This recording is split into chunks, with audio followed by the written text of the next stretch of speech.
इसलिए हम आपको सूचित कर रहे हैं। राम जी महाराज ने उनकी बात सुनी, कोई उत्तर दिया नहीं।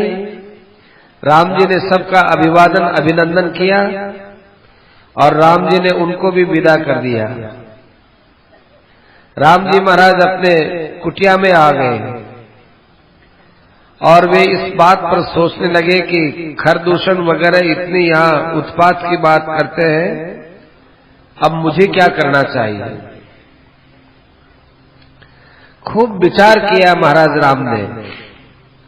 राम जी ने सोचा कि मैं यदि यहां रहता हूं तो बाकी बचे हुए ऋषि मुनियों की रक्षा होगी,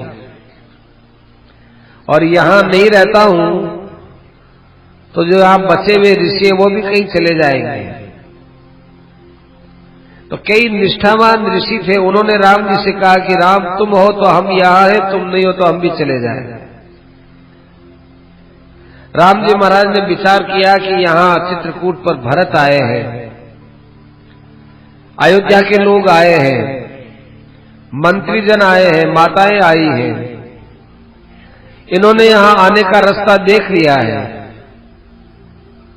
संभवतः कभी भरत का मन नहीं लगा और 8-10 दिन में एक बार चक्कर लगाने के लिए आएगा तो इससे और ज्यादा मोह बढ़ेगा।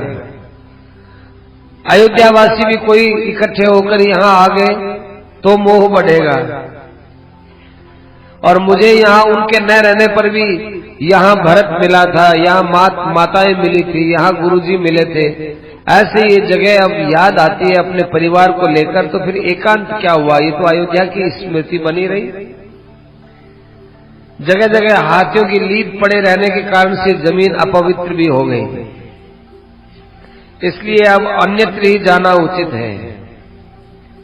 राम जी महाराज ने भी वहां से सबसे कह दिया कि मेरा अब यहां रहने का विचार नहीं, मैं यहां से रवाना होता हूं। भगवान राम अत्रि के आश्रम में आए। अत्रि को पता चला कि राम जी आए हैं।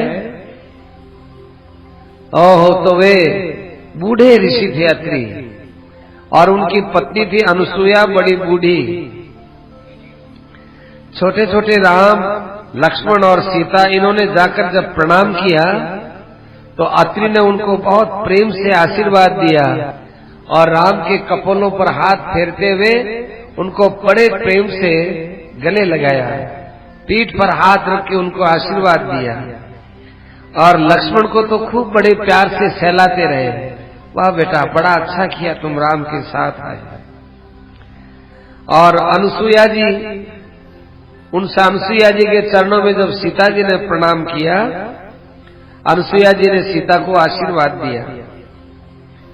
अत्रि ने कहा कि देखो राम, महान तपस्विनी अनुसुईया है, धर्म का आचरण करने वाली है, सीता को इसकी सेवा में रखिए, इसके पास भेजिए। राम जी से कहने लगे कि देखो राम, यहां 10 वर्ष तक भयंकर अकाल पड़ा था, हरदम गर्मी रहने से सारे संसार में त्राही त्राही मच गई। तब इसी अनुसुईया ने यहां बड़ी कष्ट से तपस्या की थी, उस तपस्या के प्रभाव से ये मंदाकिनी गंगा यहां प्रकट हुई है। कैसा शांत निर्मल पवित्र जल है, ठंडा जल है, ये अनुसुईया की तपस्या से आया है। देव कार्य निमित्तं च या संत्वरमाणया दशरात्रम कृतारात्रि सेयम माते वते नग है। और देखो, ये अनुसुईया है, ये तुम्हारी माता है, और ये विशेषता से तुम्हारे लिए काम करने वाली है। इसलिए सीता को इसके पास भेजना बहुत जरूरी है। देवताओं का कोई गुप्त कार्य है जो अनुसुईया सीता के प्रति करवाएगी, इसलिए सीता से कहो कि ये बड़े प्रेम से अनुसुईया के पास जाए और इससे शिक्षा ले।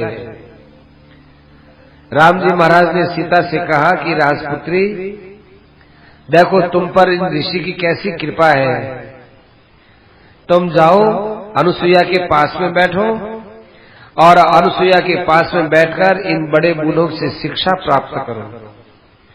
बड़े बूढ़ों ने जीवन देखा है, जीवन, और उस जीवन का उनका अपना एक अनुभव होता है। उस अनुभव को तुम भी बिना इस उम्र के आए देख सकते हो। सीता अत्रि के कुटिया में गई जहां अनुसुईया जी विराजमान थी और अनुसुईया जी के पास जाकर बैठी। अनुसुईया जी ने सीता को देखा। देख करके अनुसुईया ने सीता का बड़ा स्नेह किया। सीता ने उनके चरणों में जब प्रणाम किया तो स्नेह से अनुसुईया जी के प्रेम से आंसू आए और अनुसुईया ने कहा कि बेटी, तुमने जो ये धर्म का काम किया है इससे मैं बहुत प्रसन्न हुई हूं। तुमने जो राम का अनुवर्तन किया है इससे तुम्हारा संसार में बड़ा सम्मान होगा। संसार में पतिव्रता स्त्री के रूप में तुम्हारा नाम पहले ही पहले लिया जाएगा। देखो बेटा, अपना पति चाहे जंगल में रहे चाहे नगर में रहे, चाहे सुखी अवस्था में रहे चाहे दुखी अवस्था में रहे, स्त्री के लिए पति तो वास्तव में पति ही होता है। पति के अभ्युदय से पत्नी का अभ्युदय होता है और पति के दुर्भाग्य से पत्नी का दुर्भाग्य होता है।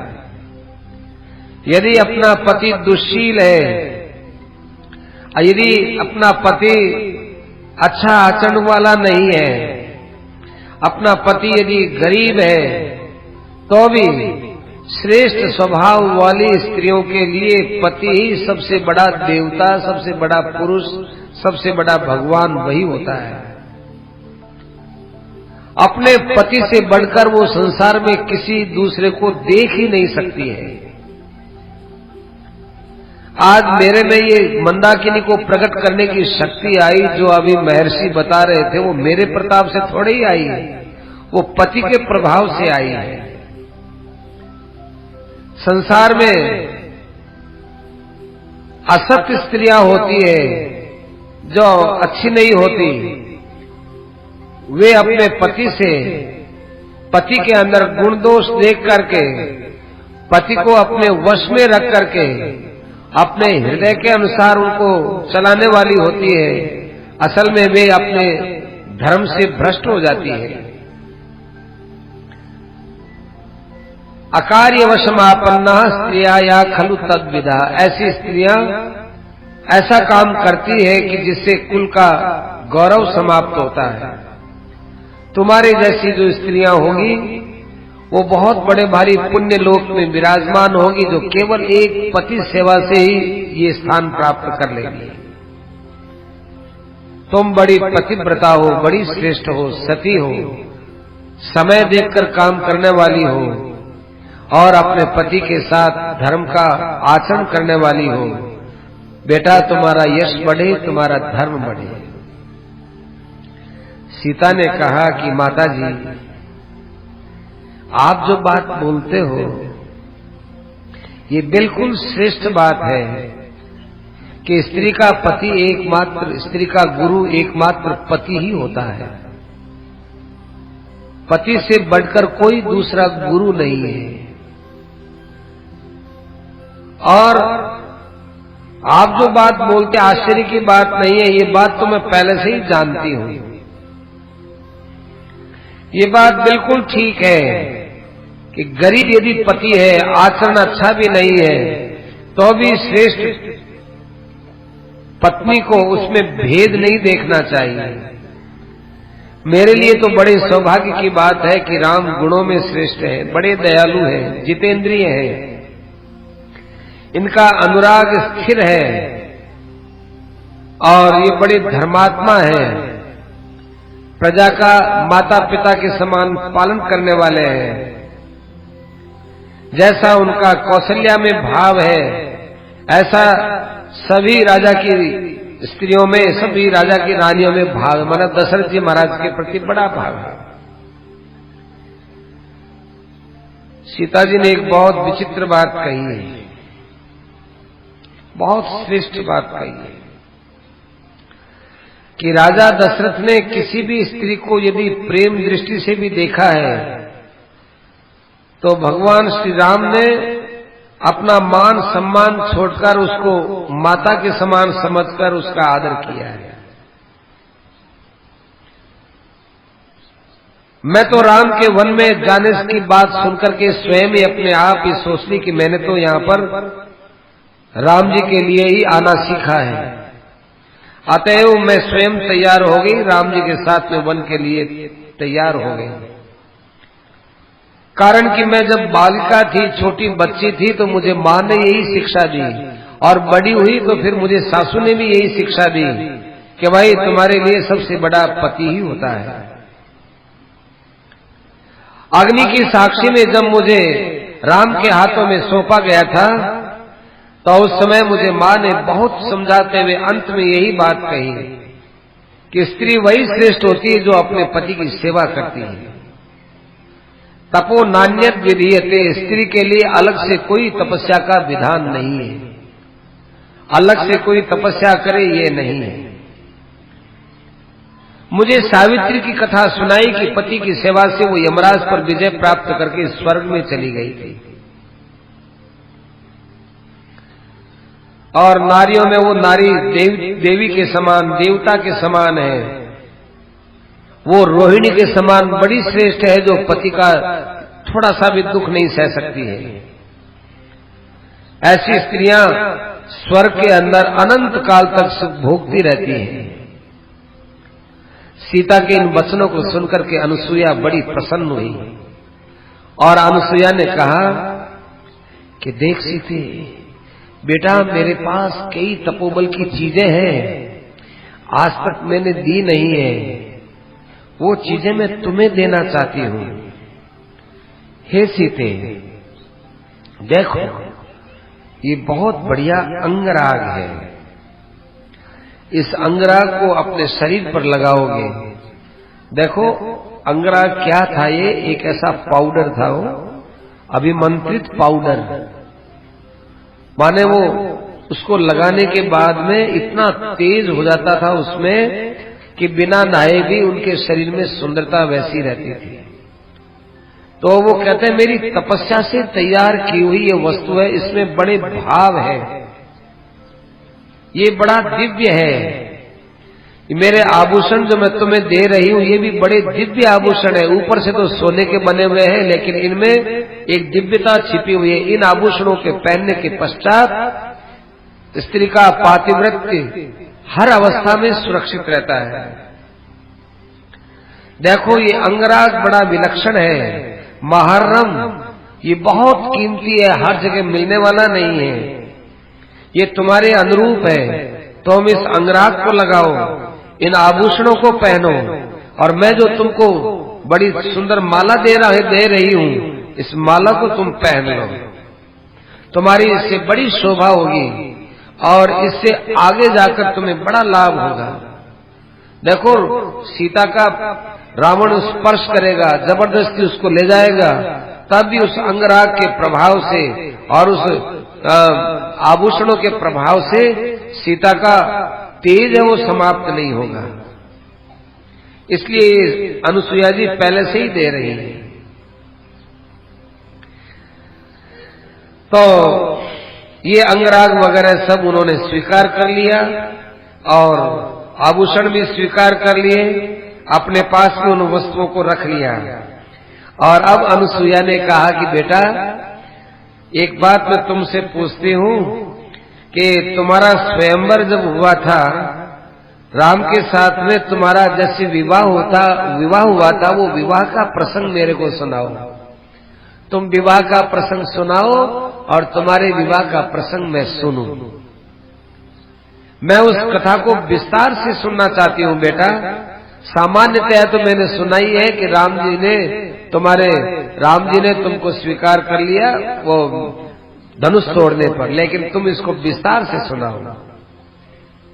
सीता बड़ी खुश हुई, जैसे एक दादी के पास पोती बैठती हुई बोलती है, ऐसे सीता उनको बहुत सुंदर लग रही थी और सीता की वाणी उनको बहुत अच्छी लग रही थी। तभी तो अनुसुईया ने कहा कि सीता तुम्हारे मुख से तुम कहो।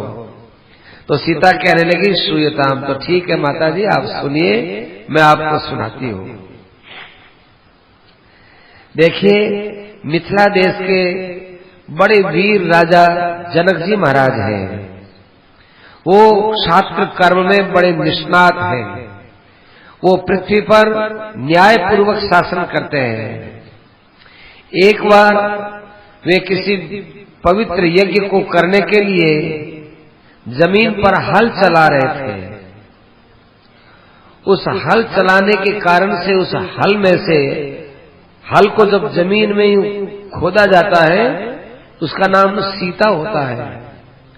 तो जब वो हल को जमीन पर यूं लगाए हुए हल को चला रहे थे तो अकस्मात में जमीन से प्रकट हुई।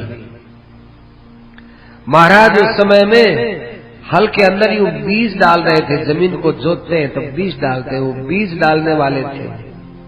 लेकिन मुझे छोटे से स्वरूप, मुझे जो मेरी छोटी अवस्था थी, बहुत ही छोटी कन्या, वो बालिका थी, मैं बालिका, तो उसको देख करके जनक जी महाराज बड़े प्रसन्न हुए, क्योंकि उनके कोई संतान तो थी नहीं।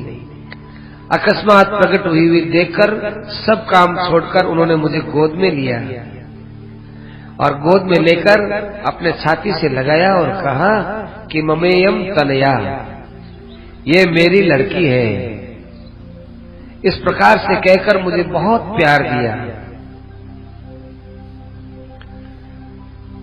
और उस समय में आकाशवाणी हुई, हे राजन, ये आपके पास अप्रतिमा मतलब बेजोड़ जो आपके पास बालिका आई है, ये दिखने में मनुष्य दिखती है, ये मनुष्य नहीं है। ये बड़ी दिव्य कन्या है, बालिका है। ये तुम्हारी धर्म की बेटी है। तुम उसे स्वीकार करोगे तो तुम्हारा अभ्युदय होगा, कल्याण होगा।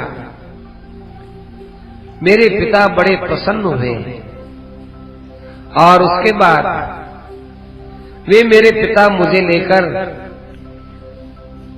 अपनी सबसे बड़ी रानी जो थी उसके हाथ में दे दिया, सुनैना को दे दिया। सुनैना ने बड़े स्नेह से मेरा पालन किया। इस प्रकार माता पिता का मुझे बहुत बड़ा स्नेह मिला। मैं धीरे धीरे बड़ी होती गई तो मेरे पिता की चिंता भी बड़ी होती गई।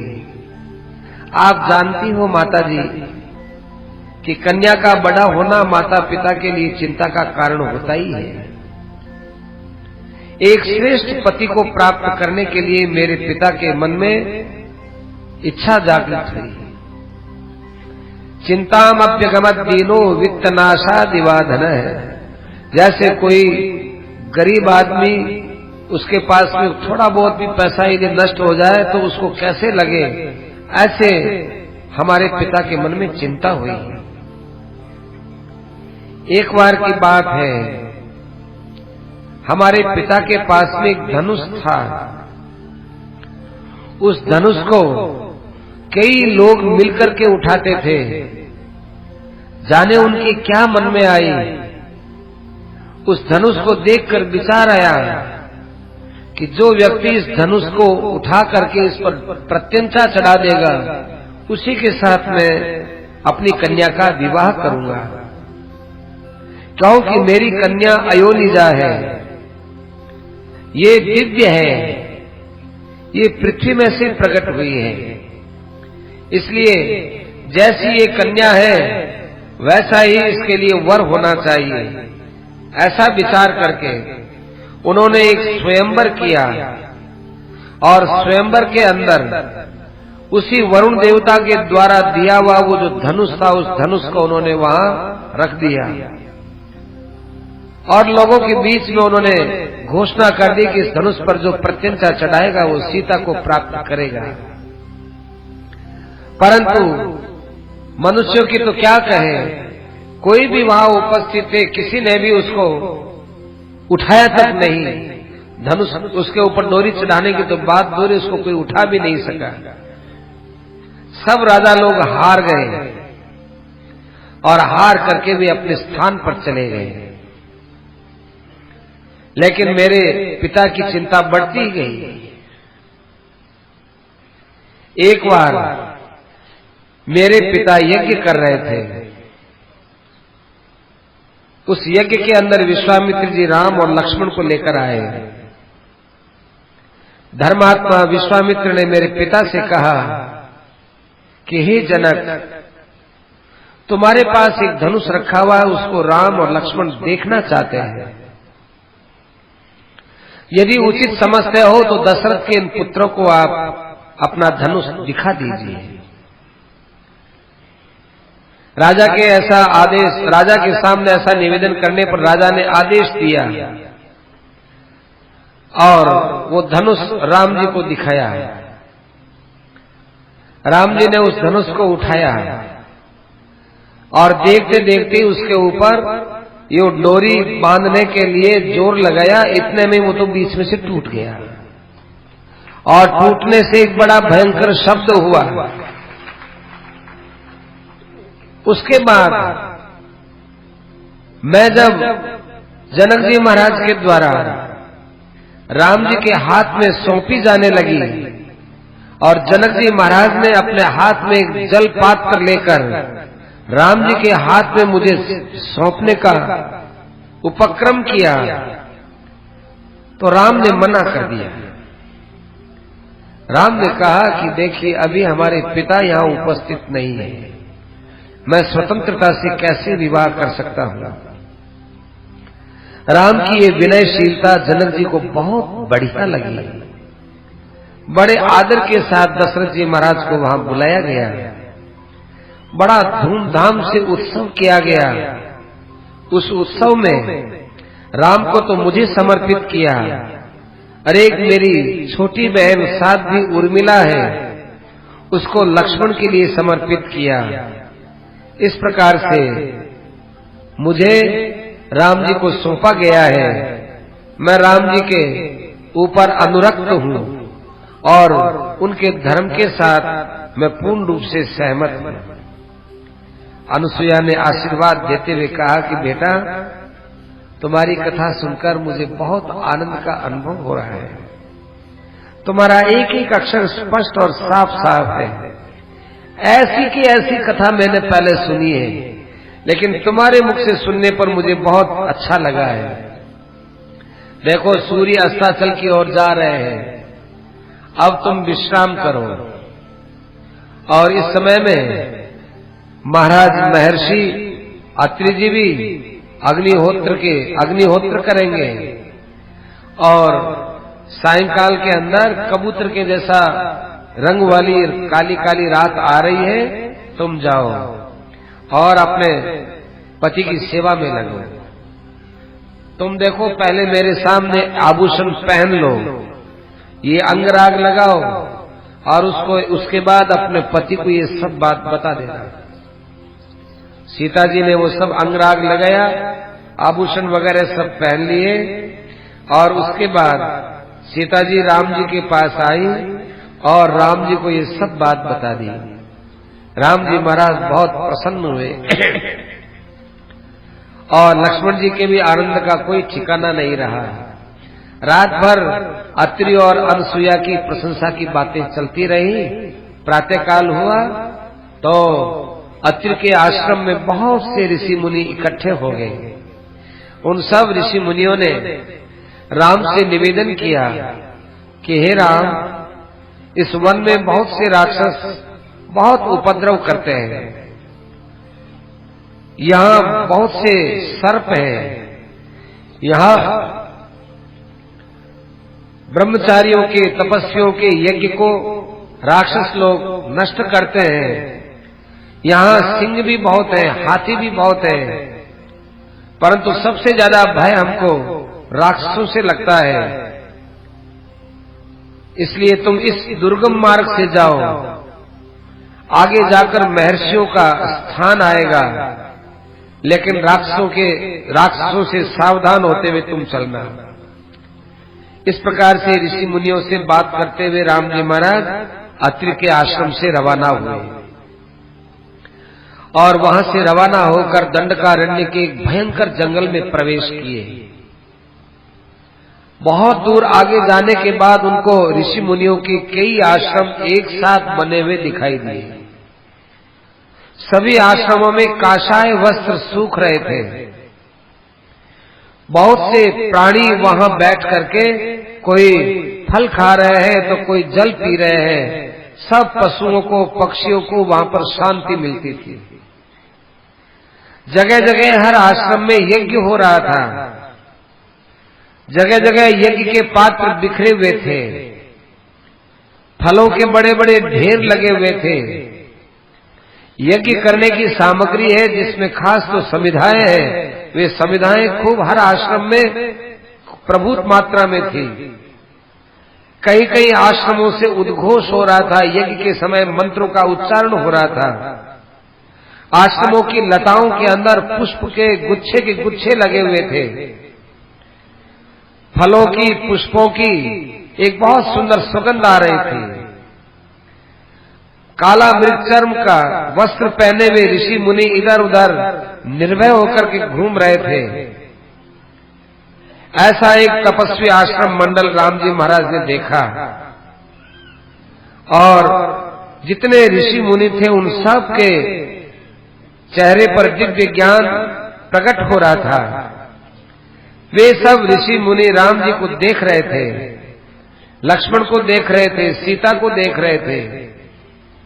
सीता ने, राम ने, लक्ष्मण ने उन सब को प्रणाम किया। सबने आशीर्वाद दिया। सभी लोग प्रार्थना कर रहे थे कि आप इस आश्रम में पधारिए, आप इस आश्रम में पधारिए, इस आश्रम में पधारिए। परंतु राम मर्जी आती उस आश्रम में चले जाते थे तो वहां पर सब के सब ऋषि मुनि इकट्ठे हो जाते थे और फिर राम जी दूसरे आश्रम से दूसरे आश्रम में निकल जाते थे। ऐसे चलते चलते एक आश्रम में राम जी ने जाकर विश्राम किया तो वहां के ऋषि मुनि इकट्ठे होकर कहने लगे कि देखो राम, तुम धर्म की रक्षा करने वाले हो, अशरणों के शरण हो, अनाथों के नाथ हो, बड़े दयालु हो और राजा हो। इंद्र का चौथा अंश राजा में होता है। राजा को श्रेष्ठ भोग इसलिए प्राप्त होते हैं कि वो अपने शरीर की चिंता न करे, उसको तो प्रजा की चिंता करनी चाहिए। हम लोग जंगल के अंदर बैठे हुए तपस्या करते हैं। हम लोग जितेंद्रिय हैं और जितक्रोध है। हमारे ऊपर राक्षसों की बड़ी विपत्ति आती रहती है। तुम्हें हमारी रक्षा करनी चाहिए, क्योंकि तपस्वी की रक्षा करना राजा का पहला काम है। इस प्रकार से निवेदन किया। राम जी के सामने फल फूल पुष्प निवेदन किए। राम जी महाराज ने उनकी बात सुनी और राम जी महाराज आगे के लिए रवाना हुए। आगे एक बहुत विचित्र वृक्ष, बहुत विचित्र जंगल आया। उस जंगल के अंदर नाना प्रकार के मृग हैं। ये इधर से उधर, उधर से इधर दौड़ते रहते हैं। सिंहों के गर्जने की आवाज आ रही है, रीछों के आवाज आ रही है। वृक्ष, लता और गुल्म ये सब तोड़े हुए मालूम दे रहे हैं और निकुंजमान शकुनी पक्षी जगह जगह उड़ते हुए कुंजन कर रहे हैं, भौरे हैं और ये आवाज कर रहे हैं। लक्ष्मण जी ने, राम जी ने और सीता जी ने एक ऐसा जंगल देखा तो घोर जंगल है, वहां पशुओं के अलावा कोई भी नहीं है। राम जी महाराज, लक्ष्मण, इन दोनों ने सीता को बीच में रख करके आगे के लिए प्रस्थान किया। तो आगे उन्होंने एक बहुत विशाल शरीर वाले राक्षस को देखा। वो राक्षस जीभ निकाले हुए था। वो राक्षस बड़ी बड़ी दांतों वाला था। उस राक्षस का मुंह बहुत बड़ा था, बड़ा डरावना मुख था। उसके बाल यूं खड़े हुए थे, लाल लाल उसके बाल थे ताम्र वर्ण के समान, और उसने व्याघ्र चर्म पहन रखा था। शरीर के ऊपर जगह जगह मांस के और मज्जा के चिन्ह थे, माने पशुओं को मारने से वो जो खून निकलता था, मांस निकलता था, जगह जगह उसके शरीर के ऊपर छपका लगा हुआ था। त्रासनम सर्वभूतानाम, सब प्राणियों को वो डराता था। उसके पास में एक लोहे का शूल था, त्रिशूल। ध्यान देना, उस त्रिशूल के अंदर 3 सिंह को मार रखा था, 4 व्याघ्र को मार रखा था, 2 भेड़ियों को मार रखा था, 10 सुअर को मार रखा था, 1 हाथी को उसने मार रखा था, और उसको लिए वो जंगल के अंदर जा रहा था। वो उसका केवल कलेवा मात्र था, अभी भूख तो बाकी है। वो अपना कलेवा लिए हुए जा रहा था। अकस्मात राम, लक्ष्मण और सीता को उसने देखा तो वो बड़ा प्रसन्न हुआ। प्रसन्न होकर के अपना त्रिशूल था, उस त्रिशूल को तो उसने रख दिया और झपट करके वो आगे बढ़ करके और उसने सीता को अपने हाथ में ले लिया और राम और लक्ष्मण को यूं हाथ से धक्का लगाते हुए कहा, कौन हो तुम? इस जंगल में क्यों आए हो? ये दंडकारण्य है,